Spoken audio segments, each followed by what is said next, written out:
Taksi xidmətində bəzən mobil tətbiqdə göstərilən qiymətlə sürücünün tələb etdiyi məbləğ üst-üstə düşmür.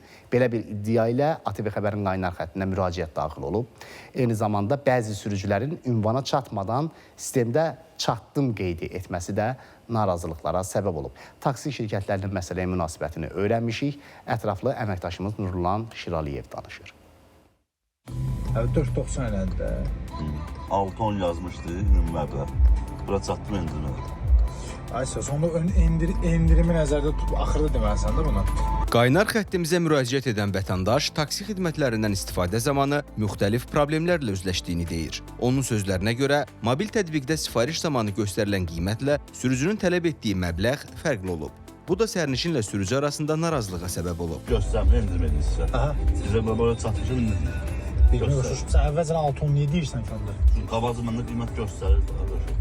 Başa düşdüm. Qabaqcana qiymət göstərir, qiymət satan ora çatanda sən biləcəksən. Diqqət çəkən digər məqam isə bəzi sürücülərin ünvana çatmadan sistem üzərindən çatdım qeydini etməsidir. Sürücü tərəfindən belə bir addımın atılması da sərnişinlərin narazılığına səbəb olur. Taksidə elə bir 7 manat yazmışdı, ünvana çatanda 8 manat 50 qəpik göstərdi.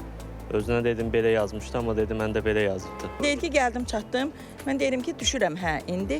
Düşürəm ki, yoxdur. 6 manat yazırdı. Sonradan ünvana çatandan sonra endirimi və s. ləğv elədilər. Ondan sonra isə ünvanına çatan vaxtın qiymət 10 manatdır. Baxmışam ki, mənim applicationımda başqa qiymət yazıb, onda başqa qiymət yazıb. Artıq pulu tələb eləyiblər.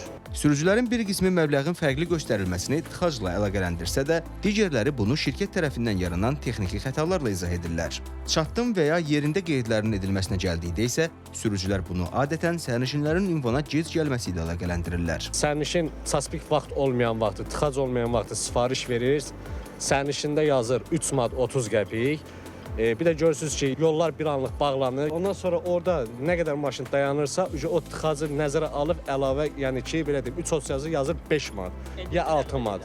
Bəli, endirimi ləğv edirlər. Qabaqcadan basırlar yerindəni ki, yəni müştəri bilsin ki, taksi uca yaxınlaşır, ya buradadır, çıxsın. Yoxsa saatlarla müştəri çıxmır. Ta zəng eləməsə müştəri çıxmır. Bəli, bir neçə dəfə olub. Sürücüdə başqa qiymət göstərir, müştəridə başqa qiymət göstərir.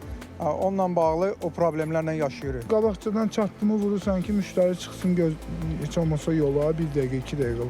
Görürsən müştəri yoxdur, məcbursan ki, sürəsən. Qaldın uca kamera çəkir, cərimə gəlir. Məsələ ilə bağlı daşıyıcı şirkətlərdən biri ilə əlaqə saxladıq. Şirkətdən ATV Xəbərə bildirildi ki, səfərin qiyməti yalnız tətbiqdə göstərilən məbləğ əsasında müəyyən olunur. Bu qayda həm sürücülər, həm də sərnişinlər üçün keçərlidir. Bəzi hallarda səfərin yekun dəyəri, marşrut dəyişikliyi, hava şəraiti və ya yol tıxacları kimi amillərə görə fərqli ola bilər. Lakin sürücü tərəfindən əlavə məbləğ tələb olunduğu halda, eyni zamanda sürücü ünvana çatmamış çatdı göstəricisi vurmuş olarsa, sərnişindən tətbiq vasitəsilə dəstək xidmətinə şikayət etməsi xahiş olunur. Yerüstü Nəqliyyat Agentliyindən isə bildirildi ki, sərnişinlər taksi xidmətində rastlaşdıqları problemlərlə bağlı agentliyin 141 çağrı mərkəzinə və ya sosial şəbəkə hesablarına müraciət etməli, nəqliyyat vasitəsinin dövlət qeydiyyat nişanı barədə məlumat verməlidirlər.